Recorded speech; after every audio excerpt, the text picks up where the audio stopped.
हनुमान जी जब पर्वत लेके चलने लगे तो राम जी हृदय में बैठे। धीरे से राम जी ने कहा, हनुमान उतनी दूर गए हो तो जरा अयोध्या का समाचार लेते आना, मेरा भरत कैसे रह रहा है। बोलो भाई, ये तो श्री राम जी की ही प्रेरणा है। हनुमान जी महाराज चले जा रहे हैं, अयोध्या के ऊपर से गुजर रहे हैं। श्री भरत जी अर्धरात्रि के बाद का समय जाग रहे हैं। भरत जी का चरित्र साधु का भी है और भरत जी का चरित्र सिपाही का भी है। पूरी अयोध्या सो रही है और श्री भरत जी रक्षा में जाग रहे। देश तब सुखी रहेगा जब देश की प्रजा चैन से सोए और देश को चलाने वाला राजा रात रात भर जाग कर काम करेगा, तब देश सुखी।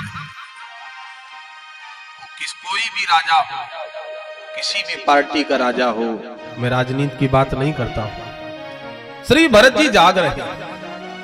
देखा भरत विशाल अति निश्चर मन अनुमान।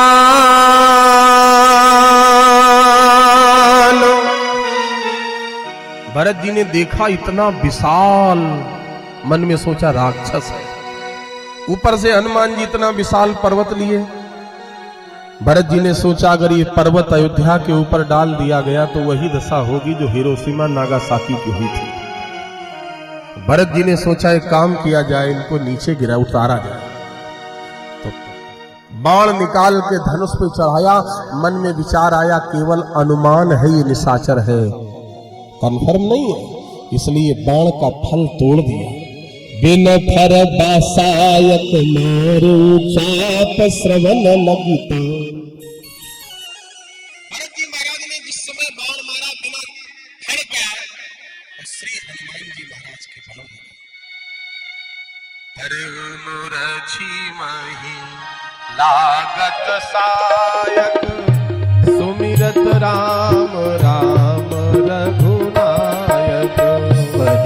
मुरछे मही लागत सायक सुमिरत राम राम रघुनायक। ओ पर मुरछी मही लागत सायक, पर मुरछे मही लागत सायक सुमिरत राम राम रघुनायक।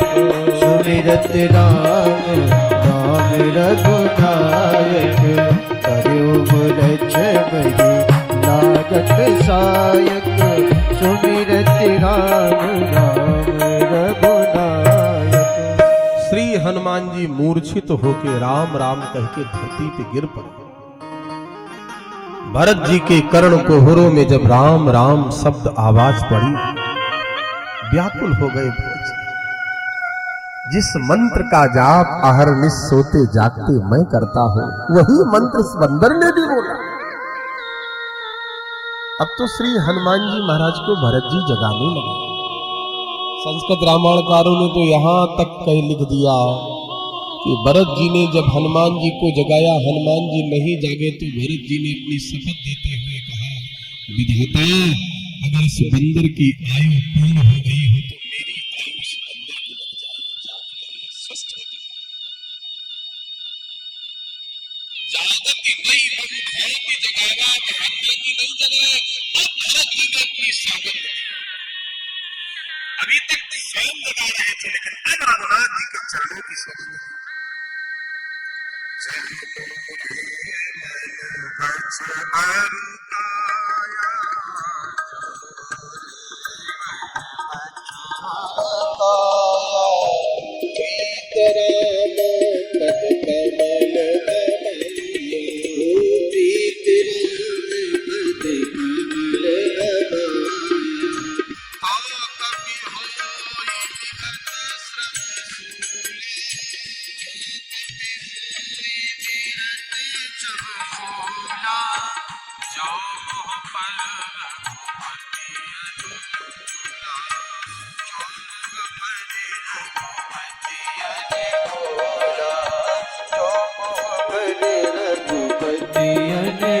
तो श्री हनुमान जी ने जैसे सुना, सुनत बचन उठ बैठ कपीसा, कही जय जयति कौशलाधीसा।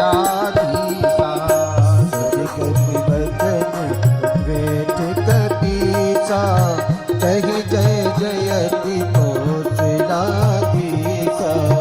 सुनत बचन उठ बैठ कपीसा, कही जय जयति कौशलाधीसा। एक बात मैं आपसे पूछ रहा हूं, सच बताना, मेरी ओर ध्यान दें, बिल्कुल पिन ड्रॉप साइलेंस वाली स्थिति होनी चाहिए। कोई व्यक्ति मूर्छित हो, बेहोश हो, और उसको एक व्यक्ति जगा रहा हो, जाग जाओ भैया, तुम्हें मेरी सौगंध, जाग जाओ। तो सबसे पहली बात यह है कि जो मूर्छित है वो सुनेगा कैसे? क्यों भाई? अच्छा, सुन लिया तो समझेगा कैसे कि क्या बोला जा रहा है ना?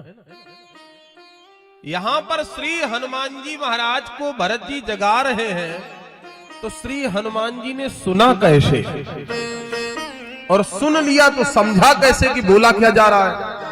बहुत ध्यान से सुनना जरा।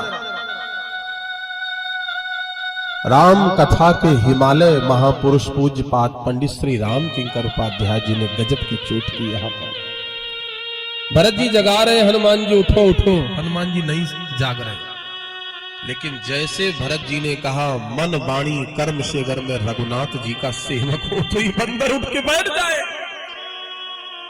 ओ कपि होई विगत श्रम सूला, जो मोह परि रघुपति अनुकूला। तो सुनत बचन उठ बैठ कपीसा। हनुमान जी महाराज ने सुना तो सुनत बचन। अच्छा, मान लो सुन लिया, जब हनुमान जी मूर्छित थे तो समझा कैसे कि भरत जी क्या बोल रहे हैं? पूज्यपाद साकेतवासी पंडित श्री राम किंकर उपाध्याय जी कहते, यहां हनुमान जी ने नहीं सुना, यहां श्री हनुमान जी के हृदय में बैठे हुए राम जी ने सुन लिया। प्रणवो पवन कुमार, खल बन पावक ज्ञान धनु, जासु हृदय आगार, बसहि राम सर चाप धर।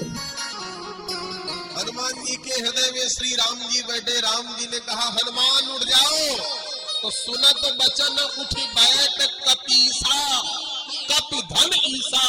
कपि के ईश कौन है? श्री राम जी। कही जय जयत कौशला ईसा। हनुमान जी ने पूरा वृत्तांत बता दिया।